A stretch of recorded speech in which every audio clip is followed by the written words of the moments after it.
like a Hellcat.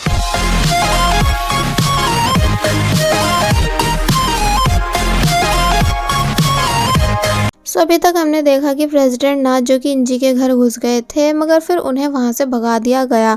और वहीं miss टोही और मिस ओहिन जो कि इंजी की मदर को प्रेसिडेंट ना की गर्लफ्रेंड समझ रही थी, तो तब उन दोनों को भी मार मार के वहां से भगा दिया गया। जिस पूरे सीन को हैरी छुपकर देख रहा था।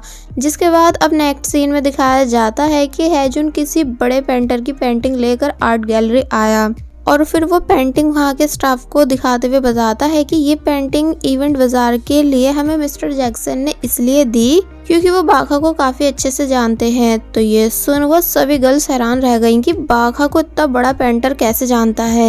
एक्चुअली हैजुन ने ऐसा इसलिए किया ताकि वहाँ के लोगों की नज़र में बाघा की इमेज अच्छी बन सके। फिर जब ये दोनों बाहर आए तो तब बाघा वैसे तो परेशान थी कि तुमने ऐसा क्यों किया, मगर फिर बाद में थैंक्स बोलती है, जिसे सुन हैजुन कहता है कि अगर तुम थैंक्सफुल हो तो मुझे रैमेन पार्टी दो, जिस बात के लिए बाघा मान गई। और वही ना ही जो कि वूजाई को अपने साथ एक होटल लेकर आई ये बताकर कि आज से तुम यहाँ रहोगे क्योंकि मैंने ग्रैंडपा से स्पॉन्सरशिप फॉर्म पर साइन करा लिए हैं। तो ये सुन वूजाई खुश तो था, मगर फिर बोलता है पर मैं नागवान में ही रहना चाहता हूँ। ना ही पूछती है कि आखिर ऐसी क्या वजह है जो तुम उस जगह को छोड़ना नहीं चाहते। तो तब ये सुन वूजाई चुप हो गया। दूसरी तरफ बाघा फाइनली हैजुन के साथ एक रेस्टोरेंट रैमेन खाने आई, जहां हैजुन का काइंड नेचर नोटिस कर बाघा बोलती है कि वैसे तुम गर्ल्स में बहुत फेमस हो, ऐसा मैंने खुद नोटिस किया, यानी गुसिंग होटल की सभी लड़कियों का तुम पर क्रश है। तो ये सुन हैजुन पूछता है सबका, फिर तो तुम्हारा भी क्रश मुझ पर होगा। बट बाघा ना में जवाब देती है कि मैं लड़की थोड़ी हूँ बल्कि मॉम हूँ योलमू की। जो बात हैजुन को हर्ट करने लगी कि क्या इसका मतलब अब तुम अपनी पूरी लाइफ सिंगल रहने वाली हो। तो इस पर वो बताती है हाँ, और वैसे भी मैं कोई इतनी अकेली नहीं बल्कि मेरे पास मेरा बेटा योलमू है। तो तब ये सब बातें सुन हैजुन चुप हो गया क्योंकि वो कहीं ना कहीं बाघा को पसंद करने लगा है, इसलिए बार बार बाघा के मुंह से हमेशा सिंगल रहने वाली बात सुनकर उसे काफी बुरा फील होता है। और फिर अब जब जैसे ये दोनों नागवान के बाहर आए तो तब वहाँ वूजाई और ना ही ये दोनों भी थे, जहाँ ना ही ये बात जानकर हैरान थी कि बाघा भी वूजाई के साथ एक ही घर में रहती है, जबकि वूजाई ने कभी उसे इस बारे में नहीं बताया। इसलिए वो डायरेक्ट वूजाई को थप्पड़ मार वहाँ से जाने लगी। जिन दोनों का ऐसा बिहेवियर देख हैजुन को भी पता चल गया कि ये दोनों लव रिलेशनशिप में हैं। बाघा मैटर सॉल्व करने के लिए उन दोनों के बीच जाने की कोशिश करती है, मगर हैजुन ने उसे रोक लिया ये बोलकर कि हमें लव बर्ड्स के बीच नहीं आना चाहिए। और फिर बाघा को बहुत प्यार से बाय करने के बाद वहां से चला गया। बट जाते टाइम उसने बहुत कोशिश की ना ही और वूजाई की लड़ाई सुनने की, मगर सुन नहीं पाया और फिर चुपचाप वहां से चला गया। ना ही पूछती है कि क्या बाघा को पता है कि उस रात कांग के साथ हम भी थे जिस वजह से आग लगी थी। तो इस पर वूजाई ने ना में जवाब दिया और एक्सप्लेन करता है कि वो इसलिए नागवान छोड़कर नहीं जा रहा है क्योंकि उसे बाघा और उसके बेबी की फिक्र है, इसलिए उससे जितना हो पाता है वो उतना उन दोनों की मदद कर देता है।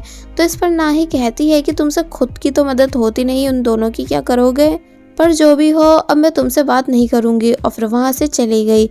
नेक्स्ट सीन में हम देखते हैं कि पहले नागवान वालों ने मिस माकरे के डैड की डेथ एनिवर्सरी बनाई, देन ये सभी साथ में खाना खाने लगे, जहां हैरी के पूछने पर मिस माकरे बताती हैं कि हाँ आज मैं प्रेसिडेंट ना की दोनों बहुओं से मिली थी, जो कि मुझे प्रेसिडेंट ना की गर्लफ्रेंड समझ रही थी, इसलिए मैंने उन्हें खूब मार के भगा दिया। और वहीं प्रेसिडेंट ना भी अपनी दोनों बहुओं से क्लियर करते हैं कि माकरे मेरी गर्लफ्रेंड नहीं जिससे तुम दोनों पिटकर आई हो, बल्कि वो मेरी बड़ी बहन जैसी है जिसे मैं बचपन से जानता हूँ। तो ये सुन वो दोनों हैरान हुई, मगर फिर जिद करने लगी कि तो फिर कौन है आपकी गर्लफ्रेंड, कभी हमें भी उससे मिलवाओ। मगर प्रेसिडेंट ना उन दोनों से ये कहकर चले गए कि तुम्हें मेरी डेटिंग लाइफ में इंटरफेयर करने की जरूरत नहीं, अपने काम से मतलब रखो।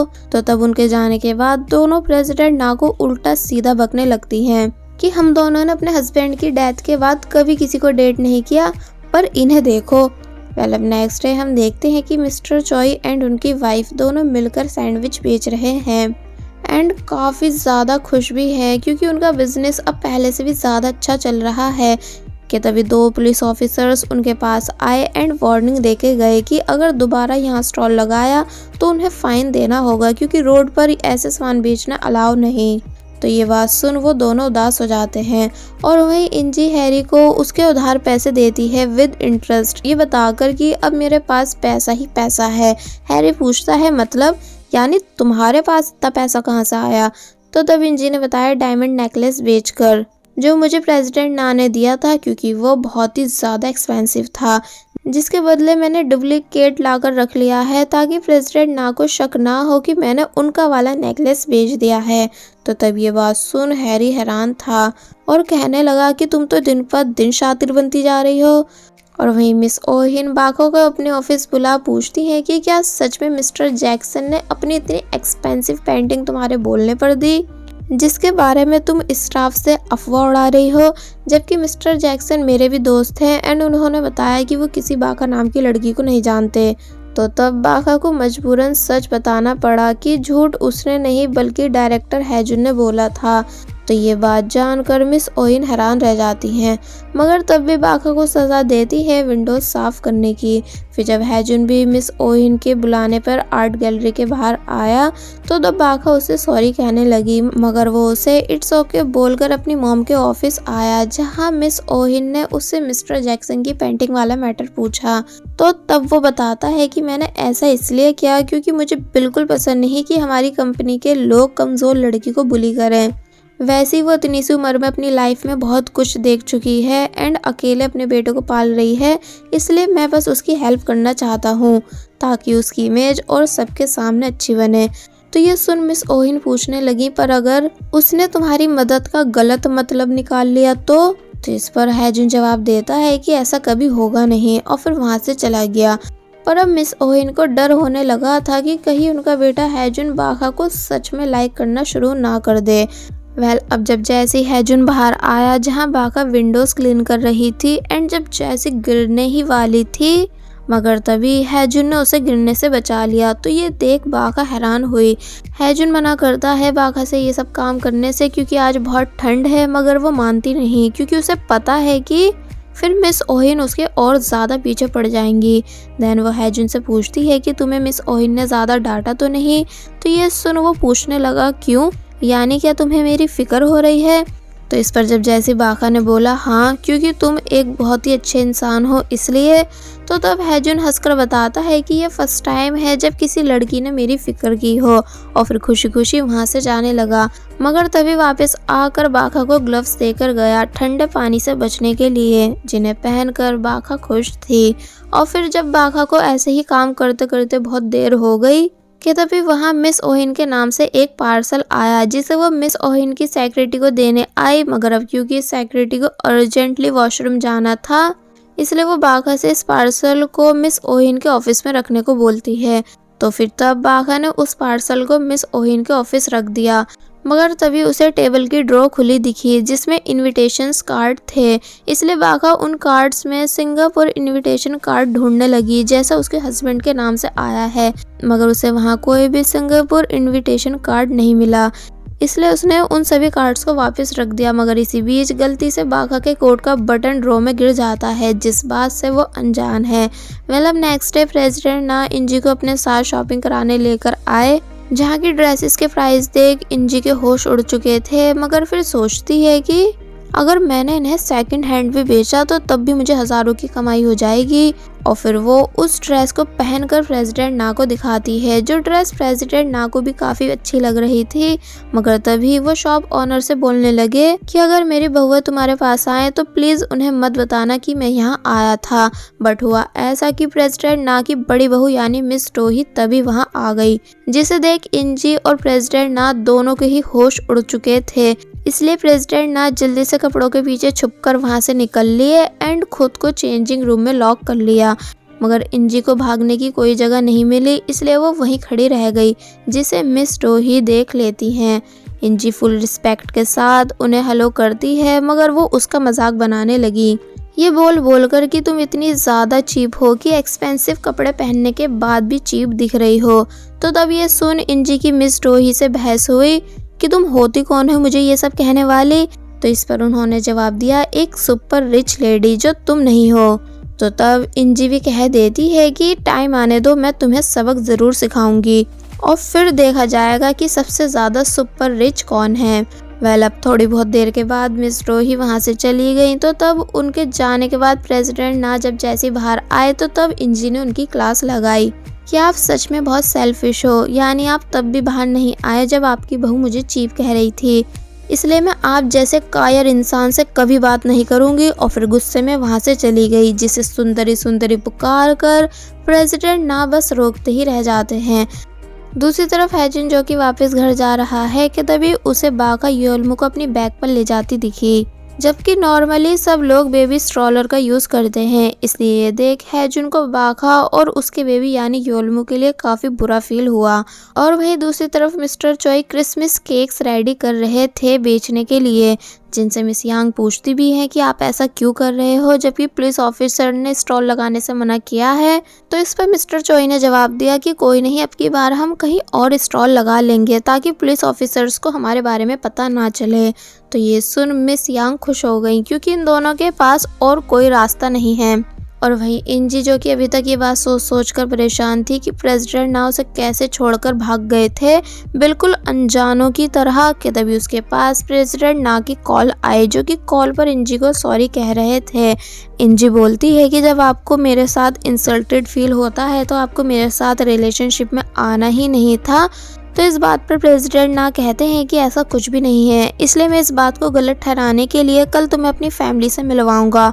तो ये सुन इंजी बहुत ही ज़्यादा खुश हुई कि क्या सच में, और फिर कॉल कट करने के बाद बहुत ज़्यादा एक्साइटेड होती है। दूसरी तरफ मिस ओइन जो कि हैरी की फ़ोटो देख बार बार हैरी के बारे में सोच सोच के खुश हो रही थी कि तभी अचानक मिस रोही अंदर आ गई, जिस वजह से उनसे गलती से हैरी का फोटो नीचे गिर गया। मिस रोही बताती हैं कि उन्हें फादर बाहर बुला रहे हैं। और फिर जब जैसी दोनों बहुएं बाहर आई तो तब प्रेसिडेंट ना ने अनाउंस किया कि कल उनकी सुंदरी यानी उनकी गर्लफ्रेंड घर आ रही है फैमिली मेंबर से मिलने, इसलिए घर को अच्छे से चमका दिया जाए और एक्सपेंसिव से एक्सपेंसिव डिश को रेडी किया जाए। तो तब ये बात सुन वो सभी हैरान रह जाते हैं कि क्या कल सच में वो सभी ग्रैंडपा की गर्लफ्रेंड से मिलने वाले हैं। कि तभी प्रेसिडेंट ना ने अपनी दोनों बहुओं को वार्न किया कि अगर तुमने मेरी सुंदरी को डांटा या डराने धमकाने की कोशिश की तो मैं तुम दोनों को ही घर से निकाल दूंगा, क्योंकि तुम दोनों की मैं रग रग से वाकिफ हूँ। तो तब वो दोनों प्रॉमिस करती हैं कि फादर हम आपको बिल्कुल शिकायत का मौका नहीं देंगे। वेल अब नेक्स्ट डे हम देखते हैं कि प्रेसिडेंट ना के घर के सामने इंजी ने एंट्री मारी और घर देखते हुए बोलने लगी कि बहुत जल्द ये जगह मेरी ससुराल होगी जिसे मुझे अपने इशारों से चलाना है। और फिर जब जैसी घर के अंदर आई तो तब सभी लोग उसे वेलकम करने लगे एंड बारी बारी से अपने इंट्रोडक्शन देते हैं। मगर अब क्योंकि कोई भी इंजी का फेस नहीं देख पा रहा था, इसलिए मिस डोही इंजी से कैप उतारने को बोलती हैं। और फिर जब जैसी इंजी ने कैप उतारी एंड अपना फेस रिवील किया तो उसे देख सभी के होश उड़ गए कि ये तो वही मिस कोरिया कॉन्टेस्ट वाली लड़की है ना जिससे हमारा झगड़ा हुआ था।